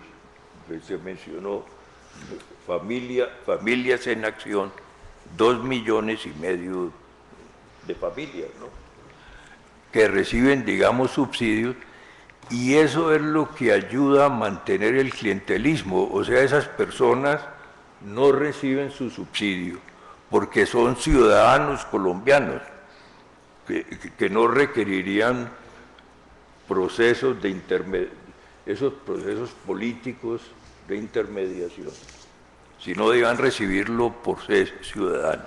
Entonces, tiene que pasar necesariamente como se está planteando en este momento en Chile, que decir, la educación debe ser una educación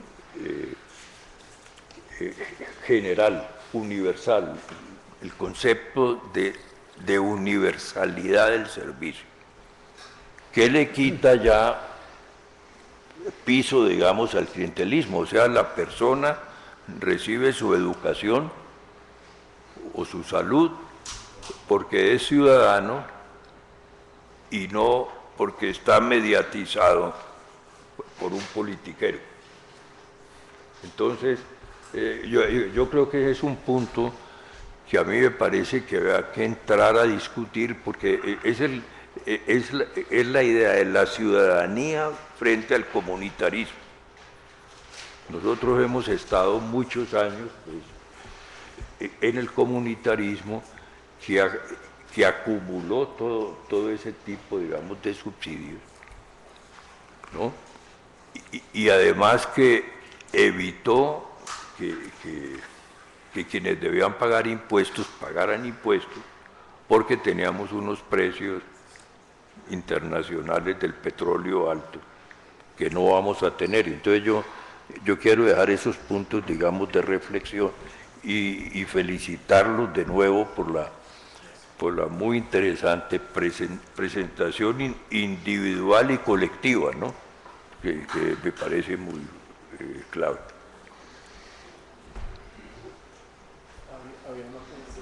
Sí, la señora ahí.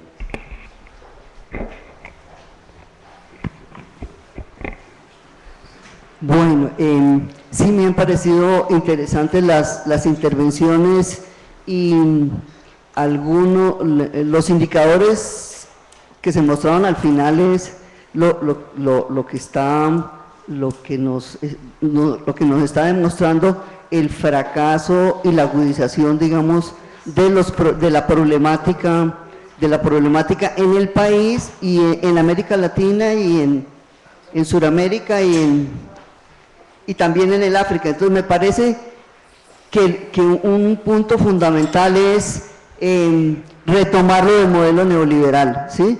Es que esto obedece a las políticas neoliberales, y si vemos en el caso de pues lo de la minoría, que es la minería y el petróleo y el agua, o sea, los recursos estratégicos, lo que estamos viviendo en Sudamérica y en Centroamérica es la apropiación por parte de las multinacionales de los recursos estratégicos asociados con lo que estamos viendo, incluso ahora con lo de memoria histórica, que están retomando todo eso, es el desplazamiento de la población, la apropiación de la tierra, 7 millones de hectáreas de tierra, el desplazamiento de la población y el asesinato asociado con paramilitarismo, narcotráfico y los mal llamados falsos positivos. Eso por un lado, digamos, como me parece como fundamental para ir a varios puntos y diferenciar. Me parece que es importante diferenciar. Una cosa es que como parte de la política neoliberal es que se tiene el asistencialismo, que son las políticas de familias en acción, las becas, todo lo que se estaba señalando. Eso es parte de la política internacional y que ha estado agenciada por el Fondo Monetario Internacional aquí y en el África, que estamos en las mismas condiciones con los recursos estratégicos. Otro punto también que me parece muy importante es recordar la competencia desleal en condiciones de dumping de Estados Unidos, como está subsidiando la producción y exportándola en condiciones de dumping a aranceles cero. Eso está conllevando al desplazamiento del aparato productivo nacional, que por eso se está tratando de reivindicar lo de la economía campesina y los productores nacionales. Bueno, el otro punto que me parece fundamental es el desastre ambiental, donde se está imponiendo pues la gran minería, conllevando no solamente el desplazamiento de la gente, sino los destrozos del medio ambiente y los impactos sobre la población. Esos como puntos, sí, yo creo que para no alargarme más, pero sí, me parece que son muy, muy importantes, sí, para pensar en la reformulación de las políticas. Está también lo financiero, otra serie de puntos, pero que me parece que es fundamental tener en cuenta el marco de referencia del modelo neoliberal y diferenciar que yo creo que lo de la locomotora y todo eso está funcionando. Eso es que improvisen y todo, pero es la misma cosa, que no es otra cosa que lo que llamamos el IRSA y el Plan Puebla-Panamá, realmente acá en América Latina. Bueno, muy bien. Yo quisiera, me parece pues como más conveniente, si tienen alguna pregunta para alguno de los miembros de la mesa que han hecho sus intervenciones, con el objeto más bien de pues tratar de dialogar en torno a las inquietudes que hayan surgido de las exposiciones. Bueno, mi pregunta va dirigida pues a los dos profesores, al profesor Darío y al profesor Francesco, y va de acuerdo a lo que estaba diciendo el profesor Francesco, que decía que a la visión que está teniendo en ese momento el plan de desarrollo está basada, digamos, en una visión muy, ¿cómo decirlo?, aislada de lo que pasa en Colombia realmente, ¿sí? Y también eso es casi histórico, porque desde la Constitución del 91 pues también se ven esos ciertos problemas de aislamiento, de que no se tiene en cuenta muy bien el problema social que tiene Colombia. Entonces la pregunta va dirigida a que, para ustedes, ¿cuál es el problema fundamental de que esto vuelva a suceder y cómo se podría reestructurar desde el punto de vista de la visión como tal de los problemas internos, y que en serio sean representados de un plan de desarrollo en serio factible y que se pueda utilizar para mejorar y no volver a los mismos errores que hemos tenido?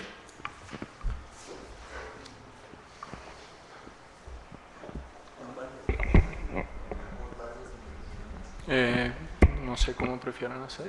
Buenas noches. Sí, no, tomamos otra pregunta. Yo represento una empresa de economía solidaria y desarrollé una teoría sobre la marginalidad estructural e histórica en Colombia y América Latina. En ese contexto, la presencia en la academia, que la he hecho con regularidad, ha sido siempre para manifestar, por un lado, que esa marginalidad se expresa en lo que hoy un diagnóstico muy claro nos han hecho los eminentes profesores, porque nos invitaron para reflexionar sobre el plan y mirar elementos que precisamente la opinión pública está rechazando y que se necesita concurrir a los organismos pertinentes para que los elementos estructurales del atraso, de la neocolonización que se están haciendo con esta ahora medida macroeconómicas, pues simplemente deben ser denunciadas como políticas antinacionales. Y por lo tanto se necesita, y recomiendo a los señores profesores, orientar al sector que maneja ante el Consejo de Estado y la Corte Constitucional los temas de violación a la soberanía del país, como la entrega a la OCDE directamente sin que pase por el Congreso. No lo estoy diciendo yo, es de opinión pública, y me extraña que esa opinión no esté contextualizada en la academia, sobre más de 24 elementos de entrega a la OCDE de la soberanía nacional, como por ejemplo uno solo muy grotesco: eliminar las plazas de mercado para que el mercantilismo termine de tener su égida y llegue hasta las últimas expresiones.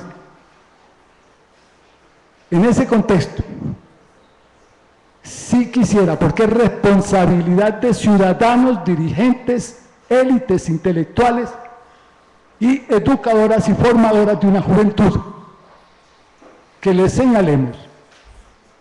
Yo muestro un botón: soy codenunciante del señor ministro de Hacienda por tentativa de peculado en beneficio de terceros. Y nos apoyamos ciertamente, como aquí lo están haciendo, en las eminentes orientaciones científicas de un gran escritor en economía, experto en hacienda pública, que aquí hemos mencionado y es entre nosotros muy conocido, el doctor Sarmiento. Y él mismo ya en sus últimas intervenciones está señalando las trapisondas, por ponerle un contexto distinto, a que está acudiendo los ministros para vender algo que es el corazón de la patria, como es Isagen. Y en ese contexto debemos hacerlo, porque ya lo dijeron, el neoliberalismo ya está de para atrás, pero en Colombia tiene la meca. Y tiene la meca por lo que dijo el eminente secretario perpetuo de la academia. Los subsidios intronizados desde el Estado por un movimiento político minoritario que está allí como dictador, como tirano, y ahora en el Congreso, con el beneplácito de Estados Unidos, a pesar de ser el narcotraficante 82 del país. Y segundo, más importante, en las cuentas es necesario meter, como lo hizo Reagan. Yo no estoy diciendo que metan la economía de la droga, pero sí en las cuentas. Ustedes saben que cuando se agotó M1 en Estados Unidos en esa época era porque andaban en las maletas y en cajas guardadas en apartamentos toda la plata de la droga, y se tomaban M1. Y el señor de la Reserva Federal en ese momento fue lo que le sugirió al presidente que se callado, no diga nada. Y aquí hay 70 billones de dólares, hay 1.000 toneladas que están exportando, y eso está afectando la economía del país. Y entonces eso no está en el plan, pero por lo menos la academia debe ser honesta en mostrar que sí está en la economía subterránea y que es un capítulo muy importante en la construcción, en las inversiones, en las compras de acciones, en todas estas cosas, que es toda una mafia que debemos tocarla porque es la corrupción que nos está acabando. Muchas gracias. Bueno, yo le voy a dar la palabra a los profesores si tienen algún comentario adicional antes de cerrar la sesión. Sí, el qué hacer es complejo y seguro muchas cosas, pero uno le da la impresión que hay un modelo que se agotó. O sea, son por lo menos 30 años mal contados de abandono del agro, ¿no? Pero del agro no, cuando uno dice el agro de los campesinos y de la producción nacional, que fortalece importación de alimentos y que fortalece grandes plantaciones. Y es un abandono de política industrial. Se desmontaron de hecho los fondos y los bancos especializados en eso se apocaron muchísimo. De la plata y de las estrategias de las instituciones de los 70 muy poco queda. Y hemos vivido dice el profesor Marco, de que desde afuera nos prestan para el endeudamiento de las familias. Eso puede acabarse y pues creo que pronto se acabará. Hay una resistencia en Estados Unidos, todavía no ven mucho la necesidad de subir las tasas de interés, pero ya hay un flujo, digamos, de capital hacia afuera y si suben las tasas de interés en Estados Unidos, pues eso es una aspiradora para el mundo entero, ¿no es cierto? Entonces ese esquema está volviendo a llamar la atención sobre la necesidad de los mercados nacionales, la necesidad de política industrial, la necesidad de política agropecuaria. Pero eso no se construye de un día para otro porque lleva 30 años abandonándose, ¿no? Y lo que lo alerta a uno es, bueno, listo, estamos en una ventana abierta, nos podemos caer. Hemos deshecho buena parte de lo que se habían dado y hay que, digamos, que darle una inflexión a la tendencia y volver a tener políticas industriales, políticas agropecuarias, políticas de extensión del mercado nacional, y necesariamente eso pasa por estrategias diferenciadas de desarrollo territorial. Y no se habla por ninguna parte, que es mi pedacito, digamos. La descentralización es de política social y mire, los paros del año pasado y del antepasado es la agenda que no se descentralizó. Porque era el problema que el crédito está muy alto, que no lo podemos pagar, que las semillas transgénicas nos están arruinando, que hay una dependencia tecnológica, que dónde están las centrales de acopio, que por qué no hay precio sustentado a la producción campesina, que no hay infraestructura, que no hay rutas secundarias y terciarias. O sea, el paquete programático de las movilizaciones sociales de los últimos años es la agenda del desarrollo económico territorial. Y hacemos un plan de desarrollo para la paz en el posconflicto y no se dice nada, es increíble. Estamos parados en una ventana abierta, las brisas empiezan a soplar muy fuerte, parece que se agota un modelo de atraer capital externo. Si sube la tasa de interés, que es una de las variables importantes en esta definición de un mundo globalizado del flujo financiero, pues se puede secar muy rápidamente esa dependencia del ahorro externo, como si fuera externo, bueno, no voy a discutir ese detalle, y entrar en problemas mucho más serios de austeridad y de recortes y de... Eso es lo que quería advertir, por eso la importancia de lo territorial es más allá de la política social, requiere estrategias de desarrollo económico, ampliación de mercados y esto.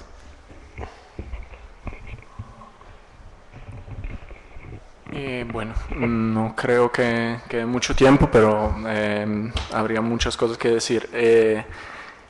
Un comentario sobre la pregunta que llegó. Yo creo que el tema fundamental no es tanto lo que deberíamos hacer para revertir la dinámica, sino tomar conciencia de que lo que se hizo fue precisamente eliminar las posibilidades de hacer. O sea, lo que debería ser claro es que en los últimos 10, 15 años los TLC han sido un método de gobierno, ¿okay? O sea, ha sido la manera a través del vínculo externo, básicamente limitar las posibilidades de acciones a nivel de política fiscal, política tributaria. Entonces, ahí es donde se agota el espacio para hacer política social alternativa, y es por eso que lo que se hace ha sido el targeting, o sea, las políticas finalizadas. El tema no es tanto, deberíamos hablar, yo creo, es mi punto de vista, y no es tanto deberíamos hablar de economía campesina, sino que no se puede hablar de economía campesina. Punto. O sea, no es posible en estas condiciones, con la economía, con una ráfaga de TLC y estas condiciones externas que de facto han impuesto una regla fiscal a Colombia, que efectivamente la tiene. Básicamente no es posible pensar a un modelo alternativo hasta que no se genere un margen de maniobra otra vez. Básicamente es inútil pensar una estrategia alternativa porque se han creado la situación para que la estrategia alternativa no se pueda implementar, cual que sea.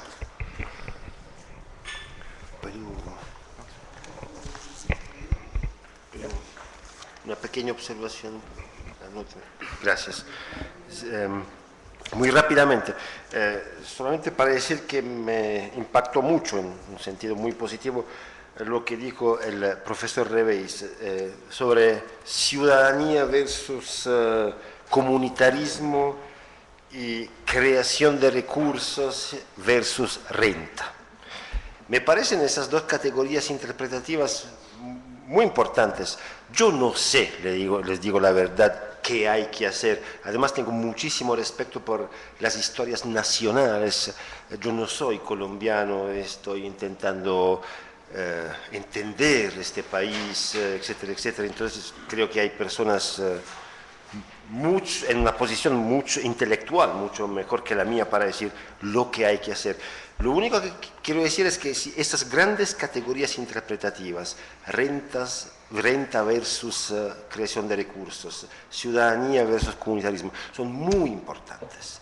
Nos permiten leer las políticas, nos permiten poner en la política un poco de sabiduría, un poco de equilibrio, menos ideología, más pragmatismo, digamos así. Solamente quiero darle un ejemplo sobre la idea de renta. Antes de empezar la charla, hablando con el profesor Reveis, él hablaba de un libro que Ranis escribió en los años 60, una comparación entre Corea y Colombia. Corea del Sur es un ejemplo perfecto, en mi opinión, de cómo utilizar la renta como instrumento de desarrollo.